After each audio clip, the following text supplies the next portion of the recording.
under President Obama. And it really signals to the U.S. and the global community that when we talk about foreign policy, when we talk about national security, when we talk about peace and prosperity, we need to also be talking about persons with disabilities. And I'm honored to be appointed by President Biden this past November. I did not come from the government world. I'm actually an entrepreneur, and I come from the nonprofit world. So I'm really great to be able to connect with my fellow nonprofit folks. But when starting this role, one of the things I wanted us to take a step further is that when we look at disability inclusion, it's not just the right thing to do, it's not just a human rights issue, it's a value to our society. And what do I mean by that? I'll give two specific examples. One is that curb cuts, right? Curb cuts, elevators, accessibility of infrastructure. A lot of times we advocate for accessible infrastructure for wheelchair users, for instance, right? But who benefits? Wheelchair users, parents with strollers, suitcases, people with suitcases, and beyond. When we talk about inclusion of persons with disabilities, everyone benefits. Let me give you a personal example. I was a math major in college, and I used to have a lot of classmates come up to me and like, Sara, what classes are you taking next semester? I'm like, why? What does that matter? They're like, well, whenever you're in the class, the professor becomes a better teacher. Why? Because as a blind student, the professor had to explain things better, articulate things better, and who benefited? Everyone. So that point of inclusion of persons with disability is not just the right thing to do, we all as a society benefit. So bringing that narrative forward is really important. In terms of our priorities, what we focus on building supporting governments and countries and societies to build capacities. And we'd love to kind of hear from you guys, what ways can we support the Thailand's society, government, and civil society in terms of capacity building? Number two, we focus a lot on promoting disability inclusive democracy. As we all know, the democracy commitment is an important commitment for all of us across the globe. And when we talk about democracy, we need to make sure we have persons with disability represented. It's not just the right to vote.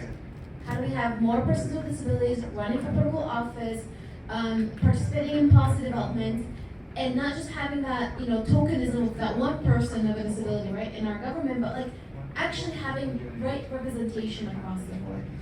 There's a phrase in the disability community which is nothing about us without us, right? I say let's take it a step further. Let's say nothing without us. We need to be everywhere. The third point is advancing human rights of persons with disabilities during moments of crisis. We all experience COVID. There's crisis across the globe, whether it's a conflict crisis like in Ukraine, whether it's a climate crisis. When a crisis hits, who is impacted disproportionately? Persons with disabilities. How do we make sure we're not left behind, but how do we also make sure we're seen from a source of value and innovation and solution when it comes to negotiation and peace process, when it comes to solution of, for instance, COVID and technology, also when it comes to reconstruction and rebuilding. Last point is that narrative change I talked about earlier. How do we move from a charity lens to not just a human rights lens, but to a value-based lens? How do we as a disability community start really pushing forward and say, hey, let's engage more in the media sector, the entertainment sector, these sectors that we usually don't engage, and let's really make sure we're bringing forward this narrative of value of including persons with disabilities. So those are kind of our high-level priorities. Why Thailand? Even because our office covers the globe, and we can't really do every single country. But Thailand is an important country on many different layers. We've had over 200 years of relationship, friendship between U.S. and Thailand. Thailand's hosting APEC, which we were earlier today at the Women's Economic Forum, talking about the importance of inclusion of women into our economy, and that also includes women with disability. APEC is also hosting in November, and bringing forward this conversation around bio, circular, and green energy. For us, how to make sure disability is part of those conversations.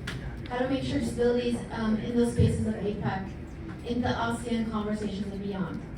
We also know that Thailand along with within the ASEAN in ICHR, they developed the ASEAN Enabling Master Plan, which is amazing, and the leadership of Thailand on this front is really awesome.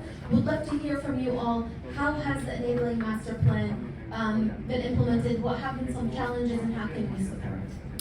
But ultimately, my last question is, in general, I would love to learn from you, like, what is the landscape of disability here on the ground? What kind of support do you guys get? What challenges do you face? And how can we support? Okay, thank you so much.